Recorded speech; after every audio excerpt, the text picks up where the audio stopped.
Revue des titres ce matin avec Cédina. Cédina Lindigo qui souhaite joyeux anniversaire à celle qui nous rend encore plus beau parce que nous sommes déjà. Quelle modestie. Le quotidien, médiation dans le conflit algéro-marocain, maquis dans le désert du Sahara. Titre le journal qui réserve une manchette également à l'expulsion de l'opposant gambien. La Cour suprême met Bayo dans l'avion. Titre le journal Le Quotidien. Et nous poursuivons avec Direct Info. Dont la une est noircie par ce nom des religieux à la France. Le Sénégal, le religieux n'est pas Charlie, titre le journal Liberté d'expression, liberté de réaction. La tribune se fait l'écho du procès Karim Wade et de l'audition de Tamoro Seydi, la notaire qui disculpe Karim selon le journal, après Abdoulaye Diop, Oumar Samb et compagnie. Le Témoin noircit sa première page également sur cette même actualité, révélation de maître Tamaro Seydi. Karim Wade m'a aidé dans, en tout cas, sa volonté de mettre DP World de maintenir DP World dans son portefeuille notarial. Dixit la notaire. Et Walfadri qui se fait également l'écho du procès de Karim Wade, constitution de Dapor Essa, Dubai Port World, DMCE, ce que maître Tamaro Seydi a dit à la CREI, titre le journal.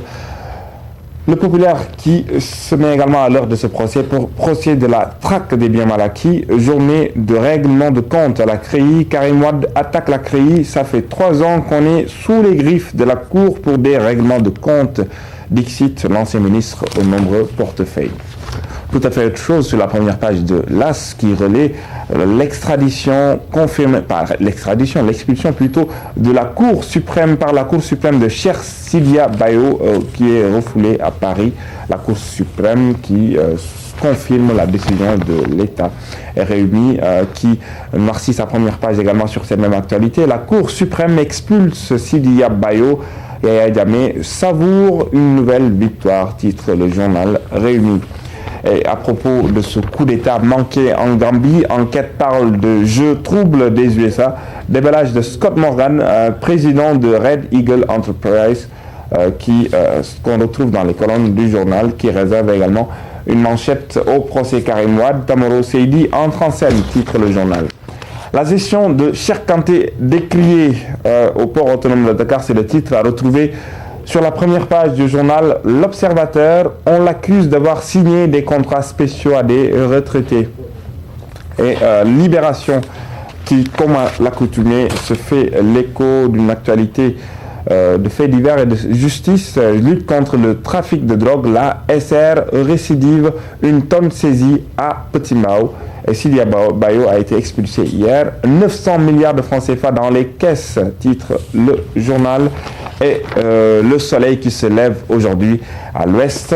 Préparation CAN Sénégal-Guinée. Les Lions font le plein de confiance, vous l'aurez compris. Le journal de service public relaie la belle victoire hier de l'équipe nationale sur la Guinée. Et on nous dit qu'une entreprise de la place soutient le 12e Gaïdé et l'ANPS à hauteur de 30 millions de francs CFA. Et Stade qui se fait également l'écho de cette belle victoire des Lions sur le Sili. Les Lions bouffent le Sili, titre le journal spécialisé en sport. Dame Doy, auteur d'un doublé qui peut être la solution en cas d'absence de Sadio Mané, nous dit Wasport, la solution Dame Doy par rapport à cette incertitude qui plane sur la participation de Sadio Mané sur la CAN. Alors, et Sounilam qui relaie une actualité de Bombardier qui avertit le roc des parcelles, battre Modelo par tous les moyens imaginables. Et on a déduit certainement que les moyens mystiques en font partie. C'est la lutte sénégalaise. Merci beaucoup. Bah oui, évidemment, pour cette revue des titres. On revient et on s'excuse évidemment auprès des téléspectateurs si vous avez constaté un petit décalage dans cette revue des titres. On revient juste après le clip du jour. Restez avec nous.